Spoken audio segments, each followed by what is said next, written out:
នៅជាយភូមិមួយដែលស្ងប់ស្ងាត់មានព្រៃធំមួយគេហៅថាព្រៃកប់ខ្មោចគ្មានអ្នកណាហ៊ានចូលព្រៃនោះនៅពេលយប់ទេព្រោះគេនិយាយថាមានព្រាយលាក់ខ្លួននៅទីនោះនៅក្នុងភូមិមានបុរសចំណាស់ម្នាក់ឈ្មោះគ្រូច័ន្ទសូយគាត់ជាគ្រូអាគមដែលអ្នកភូមិគោរពខ្លាំងព្រោះគាត់អាចព្យាបាលជំងឺនិងការពារពីវិញ្ញាណអាក្រក់បានថ្ងៃមួយភូមិចាប់ផ្ដើមមានរឿងចម្លែកក្មេងៗឮសំឡេងយំពេលយប់សត្វចិញ្ចឹមបាត់ខ្លួនហើយអ្នកខ្លះឈឺដោយមិនដឹងមូលហេតុអ្នកភូមិចាប់ផ្ដើមភ័យខ្លាចហើយសង្ស័យថាវាជាស្នាដៃរបស់ព្រាយក្នុងព្រៃកប់ខ្មោចគ្រូច័ន្ទសួរបានស្ដាប់រឿងទាំងនេះហើយមុខគាត់ក៏ធ្ងន់ឡើងគាត់និយាយតិចៗថាវាហាក់ដូចជាព្រាយនាងខ្មៅបានភ្ញាក់ឡើងវិញហើយនៅចុងភាគនេះគ្រូច័ន្ទសួរបានរៀបចំឧបករណ៍អាគមរបស់គាត់ហើយត្រៀមខ្លួនចូលស្រាវជ្រាវក្នុងព្រៃកប់ខ្មោចនៅពេលរាត្រីពេលព្រះអាទិត្យលិចបាត់ទៅក្រោយភ្នំភាពងងឹតចាប់ផ្ដើមគ្របដណ្ដប់លើភូមិគ្រូច័ន្ទសួយបានយកកន្ត្រកអាគមរបស់គាត់ដែលមានធូបក្រដាសមុននិងកំបិតស័ក្តិសិទ្ធិហើយចេញដំណើរទៅកាន់ព្រៃកប់ខ្មោចតែម្នាក់ឯងអ្នកភូមិខ្លះអ្នកភូមិចាប់ផ្ដើមភ័យខ្លាចហើយសង្ស័យថាវាជាស្នាដៃរបស់ព្រាយក្នុងព្រៃកប់ខ្មោចគ្រូច័ន្ទសួរបានស្ដាប់រឿងទាំងនេះហើយ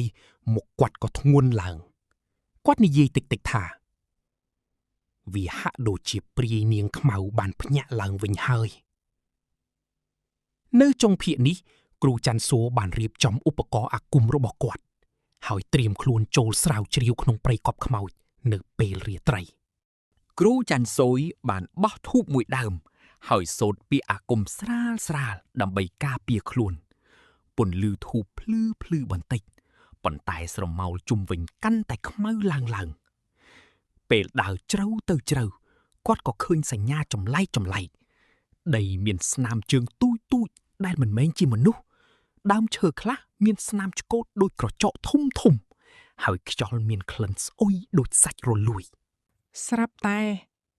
មានសំឡេងស្រីម្នាក់យំស្រាលនៅខាងមុខព្រៃ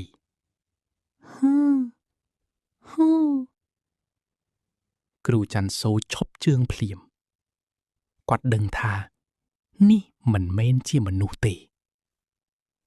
គាត់កាន់កាំបិតអាគមរឹតតែខ្លាំងហើយនិយាយស្ងៀមថាបង្ហាញខ្លួនមកកុំលាក់ខ្លួន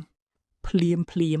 ស្រមោលខ្មៅមួយបានឆ្លងកាត់ដើមឈើហើយបាត់ទៅក្នុងភាពងងឹតខ្យល់ក៏បក់ខ្លាំងឡើងដូចជាព្រៃទាំងមូលកំពុងដកដង្ហើមគ្រូច័ន្ទសូយដឹងថាគាត់មិនមែននៅម្នាក់ឯងទេព្រាយនាងខ្មៅកំពុងមើលគាត់ពីក្នុងភាពងងឹតនៅចុងភាគគាត់គូសរង្វង់ការពារនៅលើដីហើយត្រៀមខ្លួនរងចាំការបង្ហាញខ្លួនដំបូងរបស់ព្រាយ